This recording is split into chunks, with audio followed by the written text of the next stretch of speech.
आदरणीय अध्यक्ष जी, ये वो सदन है जहां पंडित जी को इसलिए भी याद किया, अनेक बातों के लिए याद किया जाएगा, लेकिन हम जरूर याद करेंगे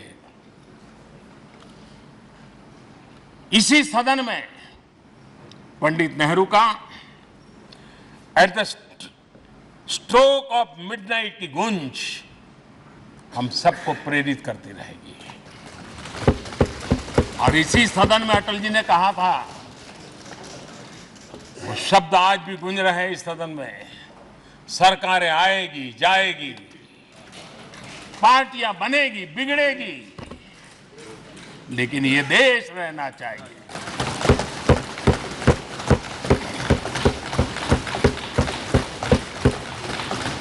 आदरणीय अध्यक्ष जी, पंडित नेहरू की जो प्रारंभिक मंत्री परिषद थी, बाबा साहब आम्बेडकर जी एक मंत्री के रूप में दुनिया की बेस्ट प्रैक्टिसेस भारत में लाने पर बहुत जोर दिया करते थे। फैक्ट्री कानून में अंतर्राष्ट्रीय सुझावों को शामिल करने पर बाबा साहब सर्वाधिक आग्रही रहे थे और उसका परिणाम आज देश को लाभ मिल रहा है। बाबा साहब आम्बेडकर ने देश को नेहरू जी की सरकार में वाटर पॉलिसी दी थी और उस वाटर पॉलिसी बनाने में बाबा साहब आम्बेडकर की बहुत बड़ी भूमिका रही थी। आदरणीय अध्यक्ष जी, हम ये जानते हैं कि भारत में बाबा साहब आम्बेडकर एक बात हमेशा कहते थे कि भारत में सामाजिक न्याय के लिए भारत का औद्योगिकरण होना बहुत जरूरी है, क्योंकि देश के दलित पिछड़ों के पास जमीन ही नहीं है, वो क्या करेगा? औद्योगिकरण होना चाहिए। और बाबा साहब इस बात को मान करके डॉक्टर श्यामा प्रसाद मुखर्जी, जो पंडित नेहरू के मंत्री थे, उन्होंने इस देश में और पहले वाणिज्य मंत्री के रूप में और उद्योग मंत्री के रूप में उन्होंने इंडस्ट्री पॉलिसी इस देश में लाई थी।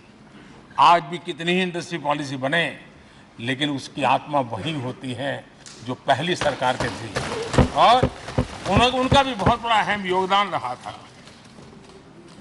आदरणीय अध्यक्ष जी, लाल बहादुर शास्त्री जी ने 65 के युद्ध में हमारे देश के जवानों में का हौसला बुलंद करना, उनके सामर्थ्य के लिए को पूरी तरह राष्ट्र हित में झोंक देने की प्रेरणा इसी सदन में से दी थी लाल बहादुर शास्त्री का। और यहीं पर उन्होंने ग्रीन रिवॉल्यूशन के लिए एक मजबूत नींव लाल बहादुर शास्त्री जी ने रखी थी। आदरणीय अध्यक्ष जी, बांग्लादेश की मुक्ति का आंदोलन और उसका समर्थन भी इसी सदन ने इंदिरा गांधी के नेतृत्व में किया था। इसी सदन ने इमरजेंसी में लोकतंत्र पर होता हुआ हमला भी देखा था, और इसी सदन ने भारत के लोगों की ताकत को एहसास कराते हुए मजबूत लोकतंत्र की वापसी भी इसी सदन ने देखी थी। वो राष्ट्रीय संकल्प भी देखा था, ये सामर्थ्य भी देखा था।